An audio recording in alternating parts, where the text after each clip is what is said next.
প্রিয় শিক্ষার্থী, আশা করি তোমরা সবাই ভালো আছো। আজকে তোমাদের গণিত বইয়ের প্রথম অধ্যায় নিয়ে আলোচনা করব। তো প্রথম অধ্যায়ে কি আছে? স্বাভাবিক সংখ্যা ও ভগ্নাংশ। দেখো, যেহেতু অধ্যায়ের নামই হচ্ছে স্বাভাবিক সংখ্যা ও ভগ্নাংশ, তাহলে তোমাদের অবশ্যই এই স্বাভাবিক সংখ্যা ও ভগ্নাংশ কাকে বলে জানতে হবে। তো প্রথমে দেখো, তোমাদের বইয়ে কিছু বাংলায় লেখা আছে, এগুলো তোমাদের পড়তে হবে, কারণ তোমাদের পরীক্ষায় কিন্তু ছোট প্রশ্ন আসে। যে এখান থেকেও কিন্তু অনেক সময় ছোট প্রশ্ন আসতে পারে, এই জন্য তোমাদের পড়তে হবে। তাহলে চলো, কি লেখা আছে আমরা একটু পড়ি। প্রাচীন মানুষ বিভিন্ন বস্তু বা জিনিস গণনা করতে গিয়ে প্রথম সংখ্যা ধারণা পেয়েছিল। প্রথম দিকে কম সংখ্যক বস্তু গুনতে হতো, কিন্তু সভ্যতার বিকাশের সাথে সাথে বেশি সংখ্যক জিনিস হিসাবের প্রয়োজন দেখা দেয়। সেখান থেকে নানা রকম প্রতীক ও পদ্ধতির মাধ্যমে মানুষ গণনার আরো সহজ ও কার্যকর উপায় খুঁজে বের করে। যেহেতু এই সংখ্যাগুলো গণনার প্রয়োজনে সৃষ্টি হয়েছিল, তাই এদেরকে গণনাকারী বা স্বাভাবিক সংখ্যা বলা হয়। যেমন 1 2 3 4 ডট ডট, মানে আরো আছে। দেখো, এখানে তোমরা একটা ঘরের মধ্যে সংজ্ঞা দেওয়া আছে। এই সংজ্ঞাটা কিসের সংজ্ঞা? চলো আমরা পড়ি। প্রাচীনকালে মানুষ বিভিন্ন বস্তু বা জিনিস গণনা করতে গিয়ে যেসব সংখ্যা সৃষ্টি করেছিল তাদেরকে গণনাকারী বা স্বাভাবিক বা প্রাকৃতিক সংখ্যা বলা হয়। একই সংখ্যার তিনটা নাম দেওয়া আছে। কি কি নাম দেওয়া আছে? দেখো, গণনাকারী, স্বাভাবিক ও প্রাকৃতিক সংখ্যা বলা হয়। এখন পরীক্ষায় আসতেই পারে যে স্বাভাবিক সংখ্যা কাকে বলে, তখন আমরা এটা লিখবো। আবার যদি আসে গণনাকারী সংখ্যা বা প্রাকৃতিক সংখ্যা কাকে বলে, সেই ক্ষেত্রে আমরা একই সংজ্ঞা লিখব। ঠিক আছে? অবশ্যই তোমাদের এই সংজ্ঞাটা মুখস্থ থাকতে হবে, কারণ স্বাভাবিক সংখ্যা কাকে বলে এটা আসার সম্ভাবনা খুবই বেশি। তো আজকে আমরা আরেকটা গুরুত্বপূর্ণ জিনিস শিখব, সেটা হচ্ছে অঙ্কপাতন। অঙ্কপাতন কি? দেখো, পাটিগণিতে 10টি প্রতীক দ্বারা সব সংখ্যা প্রকাশ করা যায়। দেখো, পাটিগণিতে মোট 10টি প্রতীক আছে। সেই প্রতীকগুলো কি কি? 1 2 3 4 5 6 7 8 9 0। এই 10টা প্রতীক দিয়ে সমস্ত সংখ্যাই কিন্তু লেখা যায়।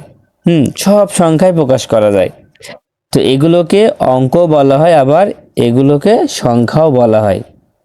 দেখো, যে পাটিগণিতে যে 10টা প্রতীক আছে, সেই প্রতীকগুলোকে আমরা অঙ্কও বলি, আবার এগুলোকে সংখ্যাও বলি। তারপরে কি আছে? দেখো, শূন্য ব্যতীত বাকি সংখ্যাগুলো স্বাভাবিক সংখ্যা। তার মানে শূন্য ছাড়া বাকি যতগুলো সংখ্যা আছে, সেই সংখ্যাগুলোকে আমরা কি বলবো? স্বাভাবিক সংখ্যা বলবো। এদের মধ্যে প্রথম 9টি প্রতীককে সার্থক অঙ্ক বলা হয়।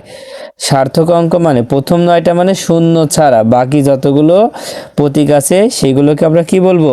সার্থক অঙ্ক। তার মানে শূন্য কিন্তু সার্থক অঙ্ক নয়, এটা তোমাদের মনে রাখতে হবে। এবং শেষেরটিকে শূন্য বলা হয়। তার মানে প্রথম 9টিকে আমরা সার্থক অঙ্ক বলবো, আর শেষেরটিকে শূন্য বলবো।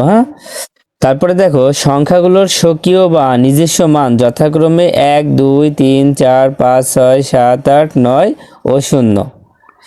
এখন দেখো, এখানে তো 1 থেকে 9 পর্যন্ত সংখ্যা দেওয়া আছে, তাহলে 9 অপেক্ষা বড় সংখ্যা কিভাবে করবা? দেখো, 9 অপেক্ষা বড় সব সংখ্যায় 2 বা ততোধিক অঙ্ক পাশাপাশি বসিয়ে লেখা হয়। কোন সংখ্যা অঙ্ক দ্বারা লেখাকে অঙ্কপাতন বলা হয়। দেখো, কোন সংখ্যা অঙ্ক দ্বারা লেখাকে কি বলা হয়? অঙ্কপাতন বলা হয়। তার মানে ধরো আমরা লিখলাম 1 3 7, কত হলো? 137।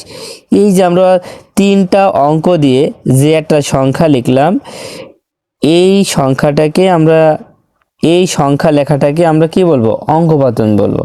ঠিক আছে? তো অঙ্কপাতনে 10টি প্রতীক ব্যবহার করা হয়।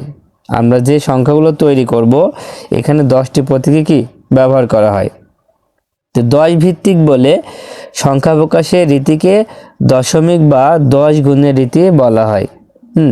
যেহেতু এই সংখ্যাটা 10 ভিত্তিক, এই জন্য এটাকে আমরা কি বলবো? দশমিক বা 10 গুণোত্তর রীতি বলা হয়।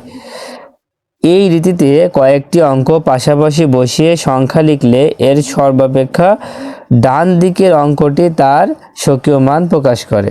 তার মানে ডান দিকে যে প্রথম যে সংখ্যাটা হবে, যেমন এখানে 1 3 7 আছে, যেমন ডান দিকে 7টাকে আমরা কি বলবো, এটাকে আমরা কি বলি, একক বলি।